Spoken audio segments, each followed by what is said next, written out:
우리가 잘 알고 있는 것처럼 에스겔서는 1장부터 48장이라고 하는 아주 엄청나게 분량이 많습니다. 근데 이 분량을 전반부 1장부터 24장 절반까지는 이스라엘 백성들의 죄에 대한 심판에 대한 말씀이 계속 기록이 되어 있어요. 그다음에 25장부터 48장까지 후반부는 이스라엘 백성들을 다시 회복하게 하시겠다는 말씀으로 되어 있습니다. 하나님의 징계를 받았던 이스라엘 백성들이 다시 하나님은 그들을 회복시켜 주는데 그들이 삶의 터전 땅도 회복시켜 주고 사람도 회복시켜 주고 무너졌던 성전도 회복하고 또한 성읍도 회복하고 잃어버렸던 절기 말씀까지 회복하게 하시겠다는 것이 이제 후반부의 내용입니다. 하나님의 성경에 나타난 징계를 보면 두 종류로 되어 있어요. 그 징계는 곧 심판을 위한 징계가 있어요. 하나는 회복을 위한 징계가 있습니다. 오늘 에스겔서에서는 이 두 가지가 함께 담겨져 있으니 이스라엘 백성들이 범한 죄에 대하여는 징계를 하지만 그들을 징계 가운데 내버려 두거나 버리지 않고 다시 회복시키실 것을 말씀하는 예언이 바로 에스겔서라고 하겠습니다. 이 회복에 대한 말씀 25장부터 48장까지 회복에 대한 말씀을 하고 계시는데 그 중에 두 가지 아주 특별한 환상을 하나님이 보여주었는데 그 중에 하나가 골짜기에 마른 뼈가 되살아나는 환상. 그 다음에는 오늘 본문에 나오는 생명수가 흘러갈 때 곳곳이 되살아나는 환상, 이렇게 살아나는 회복하게 하는 환상을 오늘 두 가지 대표적으로 들고 있습니다. 그래서 에스겔서의 회복에 대한 말씀 중에 이 두 가지는 마치 백미라고 할 수 있습니다. 오늘 저와 여러분의 삶 속에 또한 우리 한국교회, 우리 꿈을 이루는 교회, 이 지역사회 위에 하나님이 골짜기에 마른 뼈가 살아나는 것처럼 살아나고 생명수가 흘러가는 곳마다 모든 것이 소생하는 것처럼 소생하는 이런 하나님의 은혜가 있어지기를 주의 이름으로 축원합니다. 열매의 달 둘째 주일에 오늘 말씀대로 생명수가 흘러가는 곳마다 새로운 열매가 풍성히 맺혀진다는 말씀을 중심으로 오늘 새 열매를 맺으리니 이런 말씀을 나누게 되면서 우리 성도들에게도 이런 새로운 열매가 오늘 금년에 많아지는 풍성해지는 주의 복이 있기를 축원합니다. 6절 보겠습니다. 그가 내게 이르시되, 그래요. 여기서 그는 놋같이 빛난 사람이요. 놋같이 빛난 사람이 에스겔을 데리고 성전을 측량을 했어요. 성전의 구조를 얘기해 줍니다. 그리고는 성전에서 이루어질 일들에 대한 것을 쭉 다 가르쳐 주었어요. 그런데 이 놋같이 빛난 사람이 에스겔에게 와서 얘기합니다. 내게 이르시되 인자야 내가 이것을 보았느냐. 에스겔아 너 이걸 보았냐? 뭘 보았냐고 묻습니다. 그럼 이것을 보았느냐라고 했는데 이것이 뭐예요? 놋같이 빛난 사람이 에스겔을 데리고 성전 앞에 있게 되는데 성전 문지방 밑에서 물이 나오기 시작합니다. 웬 물이 나오나? 근데 물이 제단 오른쪽을 지나서 성전 동편 문의 오른쪽으로 해서 동쪽으로 흘러가는 거예요.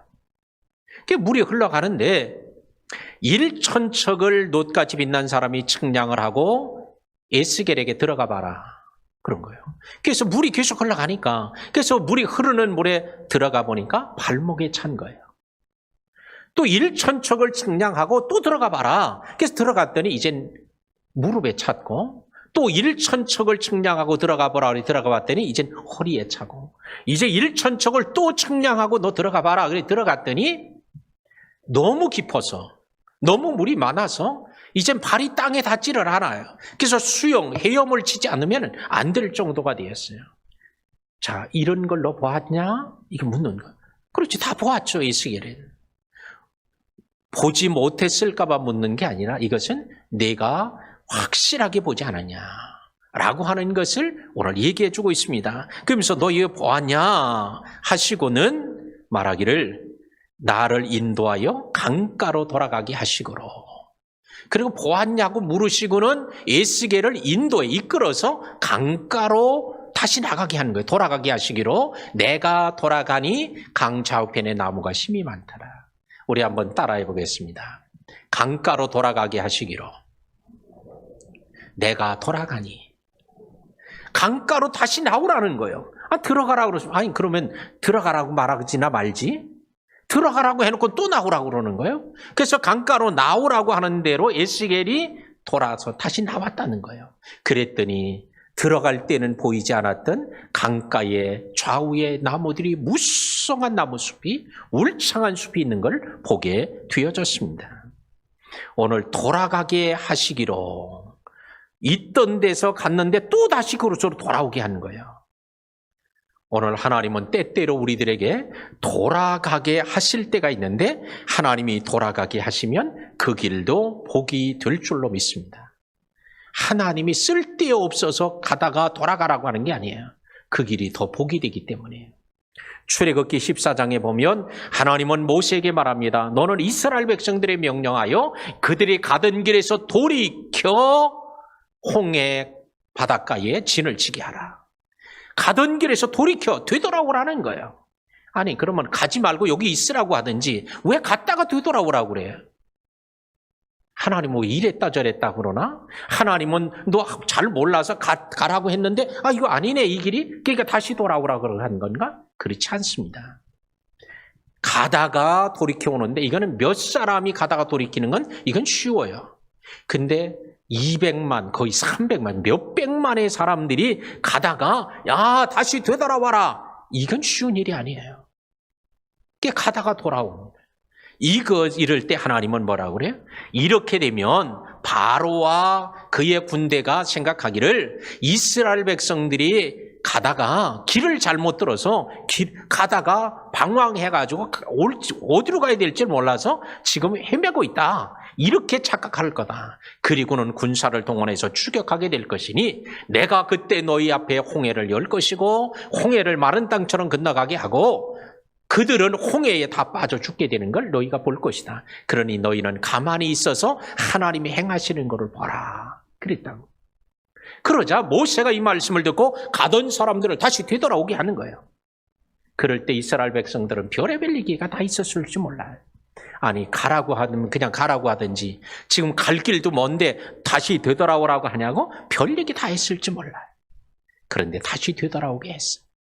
하나님 말씀대로 바로가 추격하게 되었고 우리는 홍해의 기적을 이스라엘 백성들이 되돌아옴으로 보는 역사를 경험하게 되었습니다. 하나님은 이처럼 때때로는 빨리 앞으로 계속 가야만 되고 빨리 가야 되는데도 이렇게 되돌아오게 하실 때가 있는데 이것도 우리에겐 복이 될 줄로 믿습니다. 하나님은 실수하지 않으시니 가라고 하면 가고 오라고 하면 오고 되돌아오라면 되돌아오고 하나님의 말씀에 순종함으로 이 어려운 시기, 코로나 전국, 이 불경기 이런 시기들을 잘 극복하고 영적으로도 극복하고 신앙의 큰 유익과 하나님이 행하시는 일을 보는 이런 기회가 되기를 주의 이름으로 축복합니다. 야곱이 형 에사가 죽이려고 하자 도망을 쳤어요. 도망을 쳐서 베델에 머물죠. 더 이상 갈 수가 없어요. 날은 어두워졌죠. 하루 종일 그 뜨거운 대낮에도 들뛰어서 베델까지 왔으니 얼마나 힘들어요. 더 이상 갈 수가 없어요. 그래서 그는 들판에 돌로 베개를 하고 누워 잠을 잡니다. 하나님이 그를 찾아오셨고 그가 하나님을 만납니다. 그래서 하늘이 열린 걸 보았고 사닥다리가 놓인 걸 보았고 천사들이 오르락내리락 하는 걸 보았습니다. 하나님이 그 위에 서셔서 말씀하는 걸 들었습니다. 하나님께서 함께 하시겠다. 내가 어디로 가든지 너와 함께하고 내 아비 집으로 무사히 돌아오게 할 것이라는 약속도 받았습니다. 하루 종일 그렇게 힘들게 간 거리와 이제 앞으로 남은 거리는 약 10배나 더 돼요. 그러나 이런 10배나 더 되는 거리도 성경은 딱 한 구절로 표현하고 있다는 거예요. 봤다 나라며 그가 갔다고 한 구절로 얘기를 하고 있어요. 이건 뭐냐? 그가 가는 길이 평탄하고 형통했음을 보여줘요. 오늘 하나님이 인도하시는 길, 하나님이 함께 하시는 길, 하나님의 말씀대로 가는 길은 이런 형통함이 있게 될 줄로 믿습니다. 사도 바울이 아시아로 가서 복음을 전합니다. 소아시아. 소아시아로 가서 복음을 전하는데 이게 안 되는 거예요. 가는 길이 막히는 거예요. 이쪽으로 가도 막히고 저쪽으로도 막히고 또 아닌가 보다 그래. 이쪽으로 하면 또 막히고 안 되는 거예요. 그러자 그가 드로아에서 기도하던 중에 드로아에서 환상을 봅니다. 이걸 우리는 드로아 환상이라고도 말하고, 드로아에서 환상을 보았는데 그가 마게도냐 사람이, 마게도냐는 바다 건너편이에요. 바다 건너편에 있는 사람이 손짓을 하면서 와서 우리를 도와달라 하는 환상을 보았기 때문에 이거를 마게도냐 환상이라고도 부릅니다. 환상을 보고 이제는 그렇게 막혔던 길, 육로도 막혔는데 이제는 하나님 말씀을 따라서 배를 타고 바다를 건너가는 거예요. 할 때 하나님께서 그의 가는 길을 인도하셨고 오늘 바울의 선교 여정이 평탄하고 하나님이 그와 함께 하시는 손길을 경험하게 되었습니다. 사랑하는 성도 여러분, 오늘 하나님의 인도하심이 우리 성도들에게 지금까지도 있어 왔지만 이 하나님의 인도하심을 따라 반드시 사는 우리 결단을 오늘 이 시간에 했으면 좋겠습니다. 에스겔이 강으로 들어가라, 다시 되돌아 나와라 할 것처럼, 순종한 것처럼 내가 돌아가게 하시기로 내가 돌아가니 라고 한 것처럼 하나님이 들어가라면 들어가고 나오라면 나오고 되돌아가라면 되돌아가고 하나님의 말씀대로 행하는 우리 모든 성도들이 되어서 금년 한 해 동안 평탄하고 하나님과 동행하고 하나님이 행하시는 일을 보는 그런 복된 한 해가 되시기를 주의 이름으로 축복합니다. 8절에 보니까 그가 내게 이르시되, 놋같이 빛난 사람이 에스겔에게 또 얘기를 합니다. 이 물이 동쪽으로 향하여 흘러. 지금 이제 가면서 1,000척, 2,000척, 1,000척 하다 보니까 점점 더 큰 물이 되었어요. 이제 헤엄칠 만한 물이 되었어요. 깊은 물, 큰 물이 되었습니다. 그런데 놋같이 빛난 사람이 그 얘기를 해주는 거예요. 이 물은 동쪽으로 향하여 흘러가지고 아라바로 내려가서 바다에 이를 거다. 아라바 바다는 어디냐? 사해 바다예요. 동쪽으로, 그러면 요단 계곡으로 가는 거예요. 지금은 현재 요단강이 흐르는 곳이죠. 그러니까 단순히 그쪽은 계곡이니까 낮죠. 그래서 그 계곡이 동쪽으로 가서 이제 그 계곡을 흘러서 사해 바다까지 가는데 이 물이 흘러서 가게 되는데 흘러가는 물로 그 바다의 물이 되살아나리라. 그러니까 이 물이 가는 곳마다 소생하고 살리는 역사를 일으킬 것을 오늘 에스겔에게 말하여 주었습니다. 그러니까 에스겔이 이 말을 들을 때 얼마나 흥분되고 얼마나 막 가슴이 벌렁벌렁했을까 하는 생각해 봤어요. 우리는 지금 서울에 살고 있는데 서울의 우리 중심부에는 한강이 서울의 중심으로 이렇게 관통해서 지나가고 있습니다. 한강물이 말라서 바닥이 났다? 한 번도 저는 본 적도 없고 들어본 적도 없어요. 한 번도 말라버린 적이 없어요. 물론 가물 때는 줄을 수는 있어도 마른 적은 한 번도 없습니다. 그런데 유대의 땅에는 이게 참 희한해가지고요. 요단강을 제외하고는 대부분의 강들이 우기 때 외에는, 건기 때, 비가 안 오는 때에는 이게 말라버려가지고 이게 강인지 골짜기인지 알 수가 없어요. 그런 지형을 우리는 성경에서 와디라고 부릅니다. 이 와디가 많아요. 그러니까 평상시 이걸 잘 모르니까 이건 뭐 참 좋은 땅이네, 넓고 평평하네, 여기다 집을 짓고 살자, 이렇게 집을 짓는 사람들이 있는 거예요. 주님이 뭐라고 그래요? 어리석은 자는 모래 위에 집을 짓나니, 모래 위에 집을 지으면 홍수가 나고 물이 많이 창수가 흘러 넘치게 될 때 다 무너져서 떠내려가니 무너짐이 심하다는 거예요. 와디에다가 집을 지으면 안 된다는 거죠. 그러니까 이런 와디들이 많은데 이 물이 흘러서 큰 강이 되고 강물이 흘러서 가는 곳마다 소생하고 되살아나게 하는 일이 일어날 것이라는 거예요. 이 에스겔은 자기가 경험으로 보더라도 이 유대 땅에 살 때도, 지금은 바벨론에 비록 포로가 상태에 끌려가서 있지만 자기가 있을 때도 이런 일이 흔치 않은 거예요. 그런데 지금 국가적으로도 지금 엄청난 위기를 겪고 있죠. 나라는 망했어요. 바벨론에 망했어요. 제대로 된 사람, 똑똑한 사람은 다 잡혀갔어요. 의식이 있는 사람은 또 자기 조국에 살 수 없어서 전 세계로 다 사방으로 흩어졌어요. 왜? 잡혀갈 수 없으니까. 땅은 경작할 사람도 없고 관리할 사람도 없어 다 황폐해져 있습니다. 마치 물이 흐르지 아니하는 와디와 같이 그런 상태에 있었던 거예요. 그런데 환상 중에 물이 흘러가는데 이것도 보통 물이 아니에요. 엄청나게 큰 물이 흐르는데 가는 곳마다 다 살아나게 하는 거예요. 그래, 이 환상을 보고 얼마나 가슴이 뛰고 막 흥분되고 그랬을까요? 오늘도 우리가 예배를 통해서 하나님이 주시는 말씀을 들을 때 막 가슴이 뛰고 막 흥분되고 막 그냥 기쁨과 소망이 넘치고 이런 하나님의 역사들이 일어나야 할 줄로 믿습니다.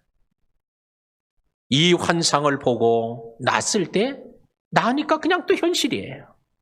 그러나 하나님이 이런 일을 하실 것에 대한 메시지를, 계획을 보여주신 것이기 때문에 오늘 이 말씀을 성경에다 기록하고 이거를 또 이스라엘 백성들에게, 포로된 자들에게 증거하게 되어졌습니다. 오늘 이 시간에 말씀을 듣고 은혜 받고 말씀을 듣고 기도하고 찬양할 때 막 감동이 오고 했는데 교회 문을 열고 딱 들어서서 교회 문을 열고 나가는 순간 현실이야. 집에 가보니까 아무런 변화도 없어. 옛날 그 집이 그 집이에요. 그럴지라도 하나님이 하시고자 하시는 일은 반드시 이루어질 줄로 믿고 우리가 현실은 같을지라도 하나님을 바라보며 믿음으로서 세워져가는 우리 성도들이 되시기를 바랍니다. 9절에 이 강물이 이르는 곳마다 번성하는 모든 생물이 살았어요. 고기가 심히 많아졌습니다. 이 물이 흘러들어가므로 바닷물이 되살아나겠고 이 강이 이르는 각처의 모든 것이 살 것이라 는 말씀을 들었습니다. 이 강물이 이르는 곳마다 다 살아난다는 거예요. 이 강물은 어디서부터 시작됐어요? 예루살렘에 있는 성전의 문지방에서 나왔어요. 이 성전의 문지방에서 나왔는데 지금까지는 에스겔이 이 문지방에서 물이 나오는 것을 보지도 못했어요. 그런데 어느 때 이 물이 나오기 시작해요? 하나님의 영광이, 하나님이 떠나셨던 하나님이 다시 예루살렘 성전으로 오시고 지성소에 들어가시자 이 물이 나온 거예요. 오늘 건물에서 나온 게 아니에요. 하나님으로부터 나왔다는 사실을 보여주고 있습니다. 근데 이 성전은 어떤 성전이었어요? 전에 예스겔에게도 하나님 보여주었어요. 성전에 가보라고 그래서 하나님이 가보았는데 환상 중에 보니 성전의 북쪽 문에서는 여자들이 막 울면서 기도하는데 어디를 보고 그래? 북쪽을 향해서 보고 하는 거예요. 이건 뭐예요? 바벨론의 신들을 향해서 우상을 향해서 막 우상을 찾는 거예요. 도와달라고.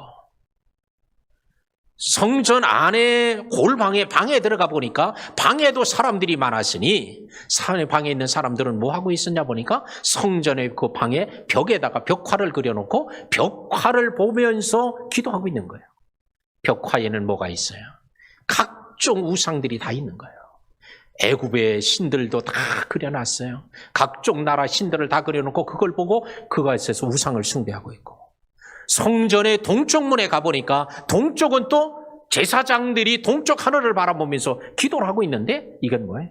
동쪽 하늘, 하나님을 보는 게 아니라 우상을 바라보고 태양신을 바라보면서 우상 숭배하고 있는 거예요. 그때 하나님이 어떠셨어요? 성전에서 나오셨어요. 나오셔서 문지방에 계시는 거예요. 여호와의 영광이 문지방에 계시다가, 그러고 거기 머뭇거리고 계시다가 또 이제 그 우상 숭배하는 현장을 주님은 이제는 떠나실 수밖에 없어요. 그래서 나가셔서 예루살렘 동쪽 문에 거기 계시다가 또한 예루살렘 동쪽에 있는 산, 감람산 위에 계시다가 그러다가 떠나셨던 거예요. 이게 에스겔이 본 환상이에요. 그랬는데 떠나셨던 하나님이 다시 성전으로 오셨고 성전에 오시자 성전 문지방 밑에서 물이 나온 거예요. 그 물이 모든 온 세상을 살게 만들었던 거예요. 그렇습니다. 오늘도 하나님의 임재의 초소에서 생수가 나온다. 성전에서 생수가 나오지만 그 성전은 어떤 성전이요? 하나님이 떠나셨을 때는 생수가 없었지만 하나님이 그곳에 임하자 생수가 임한 거예요. 우리 한국교회가 살 길은 바로 여기 있습니다. 우리 성도들이 살 길도 바로 여기 있어요. 오늘 하나님의 성전에서 절대 하나님을 떠나시게 하면 안 된다. 하나님의 임재가 항상 있어야 된다는 거예요. 그러고 해서 그곳을 통해서 복이 되는데 교회에 나오는 사람만 복이 되는 게 아니에요. 이것이 우리 가는 곳마다 복이 되으니 하나님의 임재와 하나님의 주인으로 계신 성전이 있는 곳에는 주변 이웃 사람까지 다 복을 받는 거예요. 한국교회가 이제 하나님을 붙잡아야 돼요. 하나님이 떠나시지 않도록 해야 돼요. 성전 안에는 여인들도 있었고 방에도 많은 사람이 있었고 제사장들도 동쪽 문에 많이 있었어요. 그러나 사람이 많이 있는 게 중요한 게 아니라 하나님이 그곳에 계시는 게 더 중요한 거예요. 오늘 한국교회 회복은 바로 하나님이 성전에 계시도록, 바로 하나님의 성전 안에서 주인 노릇을 하시도록, 다스리시도록, 임재하시도록, 이곳에 계시는 것이 하나님이 너무 기뻐하시는 곳이 되도록 그렇게 해야 할 줄로 믿습니다. 그러자 그곳에 생수가 나왔어요. 예수님께서는 제자들에게 이런 얘기를 합니다. 나를 믿는 자는 성경의 이름과 같이 그 배에서 생수의 강이 흘러나오리라. 성전에서만 생수가 나오는 게 아니라 이제는 나를 믿는 자, 내가 주인 된 사람, 바로 그 사람에게서 심령 속에서도 생수의 강이 흘러넘치리라는 거예요. 그러면 바로 그런 사람이 있는 곳 주변에 복을 받는 거예요. 다. 예루살렘 성전에서 생수가 나오자 그 예루살렘 성전이 축복의 통로가 된 거예요. 오늘 우리 안에서 생수가 흘러넘치게 되면 우리 개인들이, 우리 성도들이 축복의 통로가 되어질 줄로 믿습니다. 바로 우리가 성령으로 충만한 삶으로 돌아가야 돼요. 그래야 우리 안에 생수가 나요. 우리가 물을 만들어서 짜는 게 아니에요.